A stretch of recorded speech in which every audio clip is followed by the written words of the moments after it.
हकायक आप दुरुस्त कर लें, जिसमें नंबर वन ये है कि ये 6 लोगों की डेथ नहीं हुई, ये 7 डेथ्स हैं। ये 7 डेथ्स हैं, 7 लोगों की जान गई। 6 लोग जो है वो ज़ाहिरन आपको नजर आए कि वो एक्सीडेंट में डेथ हो गई, लेकिन उनकी जो बहू थी जो फौत हो गई है वो भी प्रेग्नेंट थी, और एक बच्चा जो दुनिया में आने से पहले वो भी फौत हो गया। तो ये 7 लोगों की डेथ है। मीडिया पे एक चीज प्रोजेक्ट की जा रही है कि आईजी पंजाब या सीएम पंजाब जब इनके घर गए हैं तो कत्ल की दफात या इंसदाद दहशतगर्दी की दफात उसके बाद ऐड हुई है, जो कि हकायक नहीं है। अस्सलाम वालेकुम नाज़रीन, मैं हूं जबाज ज़ैदी और आप देख रहे हैं एमरा न्यूज़। नाज़रीन, हर एक खबर ऐसी जिसने पूरे पाकिस्तान के दिल दहला के रख दिए। जब एक ही घर से 6 लाशें उठी तो पूरे मुल्क रो पड़ा। जी नाज़रीन, हम बात कर रहे हैं डिफेंस कार हादसे की, जिसमें एक हादसे से एक ही घर के 6 अफराद जाम बहक हुए। आज जो मुलजिम गिरफ्तार है और इसी पे मुद्दाई फैमिली जो है उनके वकील राना मुदस्सिर साहब एडवोकेट और रफाकत हमारे साथ हैं। आए इनसे जानते हैं कि ये केस की समाअत कहाँ तक पहुंची है और ये इस केस को मजीद किस तरह देख रहे हैं। अस्सलाम वालेकुम सर। सर, कहाँ तक समाअत है? और हम देख रहे हैं कि जब मुकदमा दर्ज किया गया तो उसमें दफात कुछ और थी और आहिस्ता आहिस्ता फिर दफात बढ़ाती गई और उसमें अब इसमें दहशतगर्दी की दफात भी इसमें एंटर कर दी गई है। तो ये एक बार बार ख्याल आ रहा है या ऐसी कोई मुशावरत से दफात बढ़ाई जाए? देखिए, 2 चीज़ों पे मैं पहले आपको कोशिश करूंगा कि कुछ हकायक आप दुरुस्त कर लें, जिसमें नंबर वन ये है कि ये 6 लोगों की डेथ नहीं हुई, ये 7 डेथ्स हैं। ये 7 डेथ्स हैं, 7 लोगों की जान गई। 6 लोग जो है वो ज़ाहिरन आपको नजर आए कि वो एक्सीडेंट में डेथ हो गई, लेकिन उनकी जो बहू थी जो फौत हो गई है वो भी प्रेग्नेंट थी, और एक बच्चा जो दुनिया में आने से पहले वो भी फौत हो गया। तो ये 7 लोगों की डेथ है।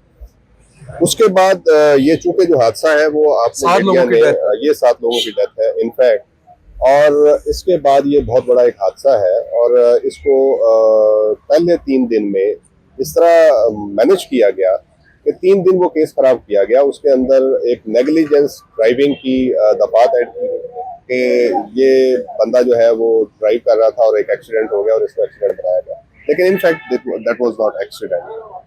इससे पहले ये निकलते हैं इनकी आपस में, जो इन्होंने कई बार स्टेटमेंट दी और कहा भी सही मुद्दई ने, और इनकी स्टेटमेंट जो है वो रिकॉर्ड पे मौजूद है कि ये बुनियादी तौर पे सिर्फ एक्सीडेंट नहीं हुआ। इससे पहले ये जो कार थी, जो लड़के थे मुल्ज़मान जो थे, ये आ रहे थे और इन्होंने हमें चेज़ किया, छेड़खानियाँ की और वगैरह वगैरह, और फिर इनकी कुछ स्कफल और हॉट टॉक भी हुई और लेटर ऑन जाके आगे ये कार हादसा हो गया।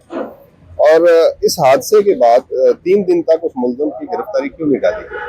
पहले तफ्तीशी अफसर ने क्या किया?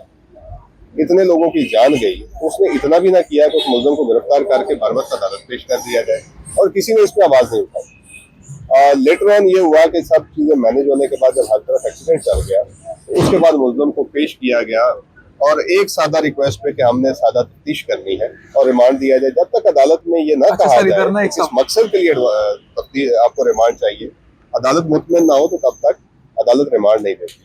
लिहाजा वो रिमांड की रिक्वेस्ट की गलती जुडिशल कर दिया गया। लेटर ऑन जब इसमें आला अफसरान को ये पहले की बात बता रहा हूँ, उसके बाद आला अफसरान ने इसका नोटिस लिया। इन्होंने एक दरखास्त दी कि मेरे साथ ज्यादती हो रही है, मेरा खानदान तबाह हो गया, उजड़ गया, मेरे साथ कोई खड़ा नहीं हो रहा। तो उसके बाद इनकी तफ्तीश तब्दील हुई, नए तफ्तीशी अफसर साहब आ गए।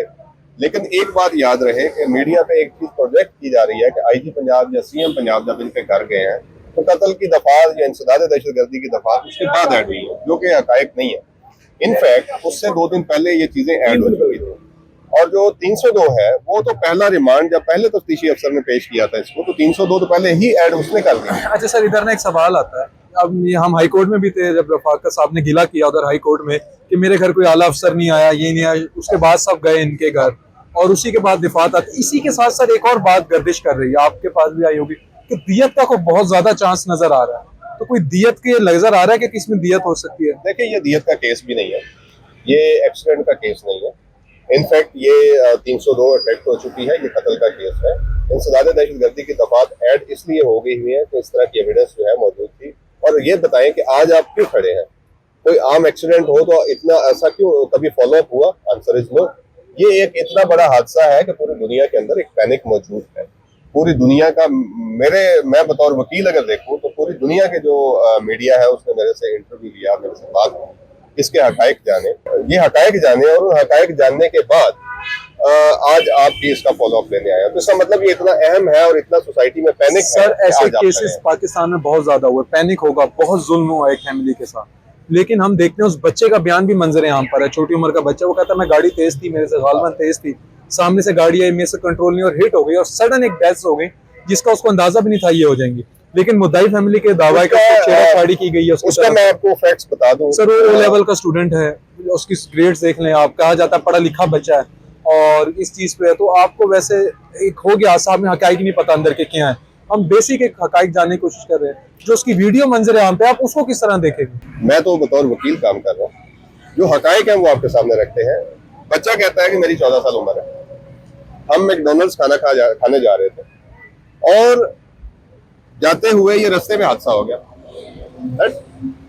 इनफैक्ट उसके लॉयर और उसकी फैमिली ने जो डॉक्यूमेंट सामने लाए हैं वो 17 साल से ज्यादा है। बच्चे की वीडियो तो फिर वहां से झूठ साबित होगी, खुद जो उसकी फैमिली ने खुद मैनेज करके बनवाई। सर वो तो पुलिस ने बनाई थी। नो क्या पता प्रेशर में बनवा लियो बेचारे। तब तक तो वो गिरफ्तार ही था पुलिस के मुताबिक तो वो गिरफ्तार ही नहीं था और अदालत ने ये सवाल उठाया कि भाई 3 दिन ये बच्चा कहाँ पे था। 17 साल उसकी उम्र आई है अब। 17 साल से ज्यादा तो वो भाई अभी तो मेडिकल रिपोर्ट आएंगे और वो पुलिस ने नहीं बनाया। अच्छा सर, हम देख रहे हैं कि ना अब आवाम के बड़े तासुरात आपके उसके साथ एजुकेशन के हिसाब से भी देखिए, उसके लॉयर की स्टेटमेंट अगर आपने सुनी हो तो वो खुद बता रहे हैं कि 17 साल से ज्यादा उम्र है। और अगर अदालत ने ऑसिफिकेशन टेस्ट के लिए उनको भेजा है तो वो किस मकसद के लिए भेजा है कि इसकी उम्र का तयन हो जाए। अगर उम्र का तयन हो जाएगा तो पता चल जाएगा कि इसकी उम्र 17 साल है, 18 साल है और वो मेरा ख्याल है कि सबके लिए बेहतर है। ये भी बतौर मुद्दई ये नहीं चाहते कि किसी के साथ ज्यादती हो। इन्होंने कई बार कहा है और इन्होंने अदालत के अंदर भी कहा है कि मैं नहीं चाहता कि किसी के साथ ज्यादती हो, सिर्फ जो मेरे साथ ज्यादती हुई है वो उसके साथ तक इंसाफ होना चाहिए। दूसरा आपका सवाल था दियत का, ये इनके मुताबिक ये अभी पास भी खड़े हैं, ये कोई इस तरह की ना सोच रखते हैं ना इस तरह की कोई ख्वाहिश रखते हैं। इनके मुताबिक यही है कि मेरे साथ ज्यादती हुई है और मेरे साथ ज्यादती के बाद उसके बाद जो मुझे डराया धमकाया और धमकाया गया, किसने डराया? उसकी हद तक मेरे साथ मजीद ज्यादती हो रही है। बजाय इसके कि वो मेरे आंसू पूछते, सोसाइटी के लोग आते, वो मेरे साथ बात करते, उसकी बजाय मुझे और प्रेशराइज किया जा रहा है डिफरेंट तरीकों से। लिहाजा सोसाइटी का जो अगर इस तरह का चेहरा सामने आए ऐसे लोगों का तो वो ज्यादती पे होता है। और अब दूसरी बात है कि अगर एक बच्चा वो अफनान जो है वो अरेस्ट हो गया, उसके उसका जो वालिद है उसने अगर फ्री रेस्ट बेल ली है तो वो अपने आप को गिल्टी फील कर रहा होगा। सर वो तो अदालत में कार्रवाई में हम थे जब उनको कहा गया बच्चे के लिए मेरे मीडिया का ट्रायल हो रहा है, मेरे बेटे का मीडिया ट्रायल, उसमें अदालत मौजूद जस्टिस साहब ने उनके खिलाफ ऑर्डर दे दिए। फिर उनके मशहूर रिमार्क्स भी आए थे कि आप नमाजें बचवाने आए थे, रोजे पड़ गए आपको, तो वो रिमार्क्स भी हम उसकी अदालत कवरेज भी कर रहे थे। हमारी उसके वकील से भी बात हुई है, एडवोकेट बाजवा साहब से, तो उनका भी कहना था अगर कसूरवार निकलेगा बच्चे को सजा मिलनी चाहिए। अगर आपको एक जुमला याद हो तो आपको दूसरा भी याद होना चाहिए। अदालत ने कुछ और भी कहा था, आप बताएं क्या कहा, वो भी आपको याद होना चाहिए। सिर्फ रोजे बख्शवाने की बात नहीं हुई थी। आपने अदालत का पहला ऑर्डर पढ़ा? अदालत ने यह कहा कि ये जो अनऑथराइज्ड पीपल गाड़ियां चला रहे हैं ये बेसिकली किलिंग मशीन्स हैं और ऐसे लोग जो हैं वो बेसिकली किलर्स हैं। ये अदालत का व्यू है। सर वो उस बच्चे के लिए नहीं था, उस सबके लिए था ओवरऑल। Yes overall. आप सुन तो लीजिए ना, अगर आपने जवाब भी सारा कुछ देना है और अगर आप समझते हैं कि तशरीह आप ठीक कर रहे हैं तो आप रोज तशरीह किया करें। मैं आपको फैक्ट बता रहा हूँ, वो इस केस के बारे में था, वो ओवरऑल नहीं था। इस केस के बाद इस केस की पिटीशन आई थी और उनका जो पिटीशन थी वो फेयर ट्रायल के बारे थी कि हमें फेयर ट्रायल दिया जाए। और क्या पहले 3 दिन में मुद्दई का स्टेटमेंट आया था? मुद्दई का तो कोई स्टेटमेंट नहीं आया था। 3 दिन सिर्फ एक चीज चलती रही, जो मीडिया ट्रायल था वो इसका हुआ था। इसलिए इसका हुआ था कि 3 दिन प्रोजेक्ट ये किया गया कि वो एक एक्सीडेंट हुआ और एक छोटा सा बच्चा था, गलती से गाड़ी चल गई। मुझे लाहौर की कोई एक सड़क दिखाएं, आप गाड़ी चलाएं और 170 पे गाड़ी चला के दिखाएं। आप रोज पिछले कई सालों से मीडिया कर रहे होंगे, कभी कोई एक्सीडेंट हुआ हो जिस तरह गाड़ी ये पिछली या कभी देखी हो आपने वो भी गुलबर्ग में देखा होगा कि एक्सीडेंट हुआ, कार जो है वो बच्चा चला रहा था, कम उम्र था, उसका ध्यान ना चढ़ा, गाड़ी जो है दरख्त के ऊपर सीधी खड़ी हो गई। लेकिन कभी ऐसे पिछली गाड़ी देखी आपने? इसके साथ कहा जा रहा है चंद दोस्त भी थे गाड़ी में। अच्छा, रफाकत साहब इधर मौजूद हैं, उन्होंने कहा कि ये भी मौके पे मौजूद थे और इन्होंने उसको समझाया, बहस मुबासा भी होता रहा, इन्होंने समझाया। बस आखिरी सवाल है, फिर रफाकत भाई की तरफ जाएंगे, फिर एंड करेंगे इसको। फिर समझाया तो ये सारे चश्मदीद गवाह आप ही हैं इसके और कौन कौन? मेरा बेटा भी है और एक मेरा भांजा भी है। तो आपने पहले समझाने की कोशिश की, इन्होंने हुल्लड़बाजी की? बिल्कुल। ये जब निकले हैं रास्ते में, इनकी जो रिपोर्ट हुआ हुआ वो आपको पता है कि इनकी एक लड़ाई हुई और वो मीडिया ने काफी कवर किया हुआ है उसको। और बेसिकली वो मोटिव है, वो पीछे इस अटरेस के पीछे एक स्टोरी है। अदरवाइज मुझे ये बताएं कि एक कट स्टोरी शॉर्ट, एक गाड़ी सीधी जा रही है, पीछे से ओवर स्पीड बंदा आ रहा है तो वो गाड़ी पीछे से लगेगी या उसको घूम के ऐसे साइड से लगेगी?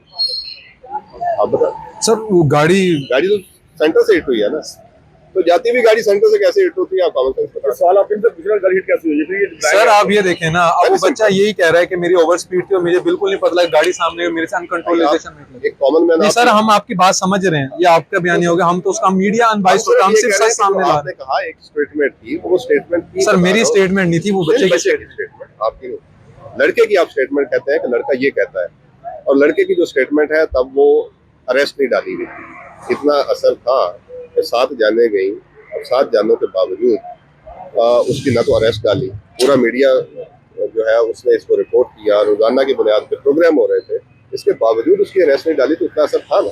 तो सर अब अरेस्ट भी डल गई है, कार्रवाई भी बढ़ गई। एक आखिरी सवाल के साथ खत्म करते हैं, आपको क्या होता हुआ नजर आ रहा है और आपको उम्मीद है कि आपको इंसाफ मिलेगा? हम समझते हैं कि अगर तफ्तीश मेरिट पे हो और 2 से 3 चीज़ों का तयन करना है। एक, जो इनका कहना है कि पहले स्कफल हुई, इनकी आपस में लड़ाई हुई, और लड़ाई की वजह जो है वो ये थी कि ये लड़के थे, टीनेजर जा रहे थे और इन्होंने साथ गाड़ी लगा के चेज करने की कोशिश की, छेड़खानियाँ की, और इनका जो बेटा है उन्होंने रोक के उनको मना किया और गालम गलोच आपस में हुई। इस रिपोर्ट को जब ये जो वाकया है जिसकी ये डीएजी इन्वेस्टिगेशन या मुख्तलिफ तफ्तीशों के अंदर ये मुल्ज़म खुद मान चुका है, आपको दूसरी साइड भी कवर करनी चाहिए कि मुल्ज़म जो है वो जब इन चीज़ों को तस्लीम करता है। सर हम तो उसकी उसको सारी सुन बात लेना। मान रहे हैं, हम सुन आपकी लीजिए, बात सुन लीजिए। अब आपको बता रहा हूँ, आपने कंक्लूजन पूछा है, और अगर वो चीज़ साबित हो जाती है तो ये 302 है, और अगर 302 है तो उसके बाद 780 लगाई भी है। इंसदाद दहशतगर्दी की दफात की मौजूदगी में फिर ये ट्रायल इधर होगा। उम्र के तयन के बाद देखा जाएगा कि वो जेवेनाइल है तो फिर उस कानून के तहत उसका ट्रायल होगा, अगर वो जेवेनाइल नहीं है तो वो दूसरे।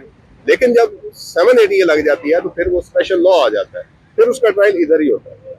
ठीक है, सो उम्मीद ये है कि जो मेरिट्स है, अगर वो बेगुनाह है तो उसे बेगुनाह हो जाना चाहिए, लेकिन अगर वो तस्लीम कर रहा है सारा वकूआ तो वो बेगुनाह नहीं है। तो इनकी जो 7 जाने गई हैं उसका कोई अजाला नहीं, उसका कोई अजाला नहीं किया जा सकता, लेकिन इनको इंसाफ जरूर दे देना चाहिए। इंसाफ ही ताकि एक ऐसे अजाला वाक़यात आए। है, ऐसे आगे बात। Thank you. जी नाज़रीन, जैसा कि आपने जाना, हमारे साथ एडवोकेट राना मुदस्सिर साहब भी मौजूद थे। उन्होंने कहा इंसाफ होगा तो ये सारे ऐसे हादसे खत्म होंगे। इसी के साथ अपने मेजबान को इजाजत मिलता है एक नए प्रोग्राम के।